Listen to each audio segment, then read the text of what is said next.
Bom, eu avisei, né? Eu avisei vocês. Eu conheço essas andanças aqui em noite de Liga dos Campeões. Eu conheço a casca do Futebol Clube do Porto nesse tipo de partida. E mais do que isso, o potencial do técnico que está sentado no banco dos Dragões, o Sérgio Conceição. Como diria Zidane, estáis avisados, não é isso?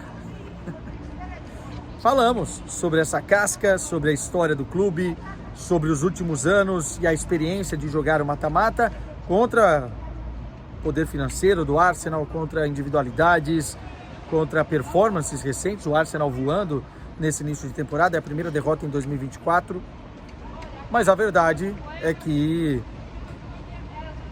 muita coisa fez a diferença nos pormenores nessa partida e dá pra gente dizer que o Sérgio Conceição colocou o Arteta no bolso na estratégia que teve para esse jogo.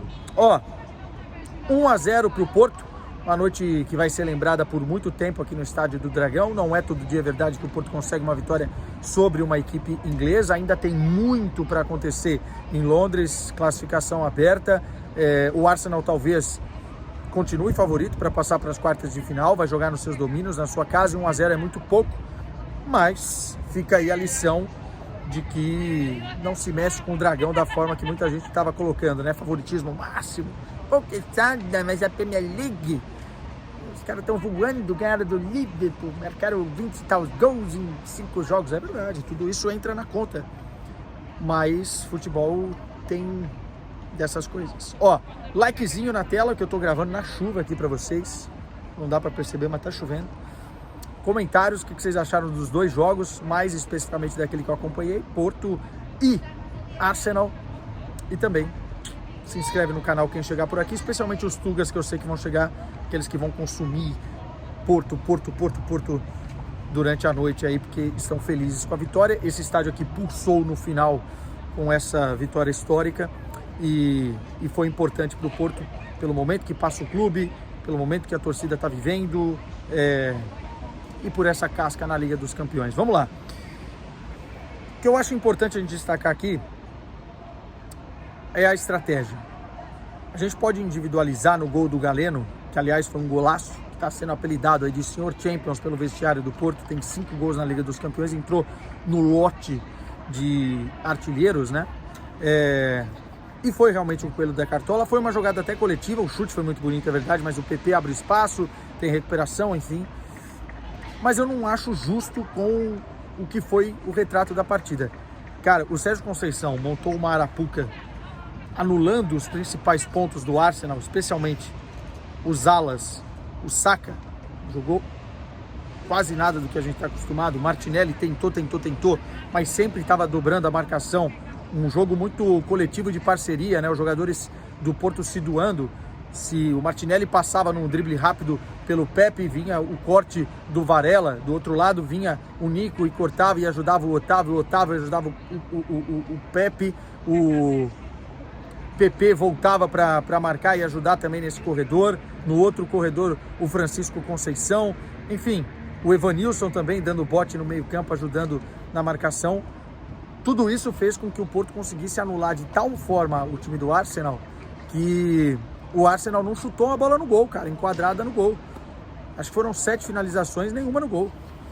E as melhores oportunidades do time do Arteta foram na bola aérea, na bola parada, o que já é uma característica desse Arsenal, mas que foi treinada a exaustão pelo Sérgio Conceição na preparação para esse jogo. Ele falou que viu 10 ou a 12 gols de bola parada que o Arsenal fez e se preparou para isso.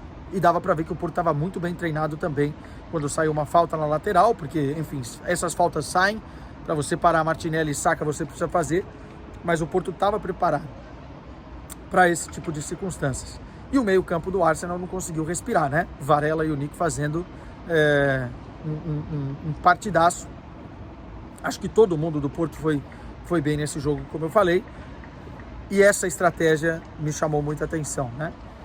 O Porto estudou o Arsenal, não jogou da forma que o Porto está acostumado a jogar, com pressão alta, marcando lá na frente, e se inspirou o Arsenal, uma pressão média, o time não se encontrava do outro lado, e aí conseguia explorar em algumas jogadas de ataque que criou mais perigo, mesmo não tendo controle do jogo em termos de posse de bola, e esse controle foi mentiroso para o Arsenal, o Porto teve mais perigo, teve mais finalizações e já poderia ter aberto o placar no primeiro tempo, um gol que o Galeno perdeu incrivelmente. Nem sei se a segunda ele perde, né? A primeira é uma antecipação fantástica para cima da zaga e a bola vai na forquilha do travessão, e a outra, quando ela volta, né?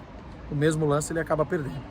Mas teve outros lances, o Evanilson também chutou no gol, enfim, o Porto conseguia chegar com perigo quando chegava, não foram tantas e tantas vezes, mas foi mais efetivo do que o Arsenal, que ficou preso nesse emaranhado, nessa teia montada pelos portistas. Faltou um pouquinho do Arsenal, na minha visão, entender essa estratégia mais cedo, né? E tentar contrariá-la de outras formas. No segundo tempo, o Jorginho até entrou em campo no lugar do Trossard, que foi muito mal no jogo, e o Arsenal conseguiu encontrar alguns espaços no meio campo e tal, mas muito pouco porque a gente tem visto do Arsenal. Talvez tenha sido o segundo pior jogo do Arsenal na temporada, ou talvez o pior jogo do Arsenal, mas aí é um mérito também do outro lado, do Porto, que conseguiu de uma forma exemplar contrariar isso. Destaques do Porto, que eu preciso falar aqui: Otávio, né, zagueiro da base do Flamengo, fez a sua estreia na Liga dos Campeões. O cara estava outro dia jogando no Famalicão e agora já está aqui jogando oitavas de final de Liga dos Campeões.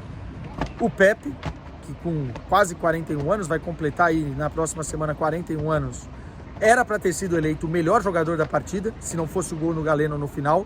Estava lá já na UEFA o nome do Pepe para ser o melhor jogador em campo. E outros que foram importantes: Varela e Nico, como eu falei. O Wendel fez uma boa partida pelo lado esquerdo, o João Mário também foi bem pelo lado direito, e lá na frente todo mundo foi muito solidário para essa marcação funcionar, para essa estratégia funcionar. Mas quem está de parabéns mesmo é o Sérgio Conceição, que mostra mais uma vez que tem repertório, né?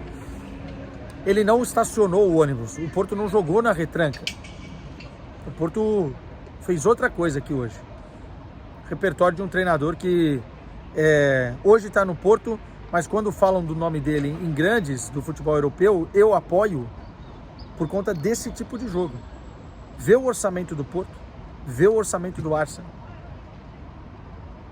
O Arsenal tem capacidade de pagar 100 milhões de euros num jogador no verão.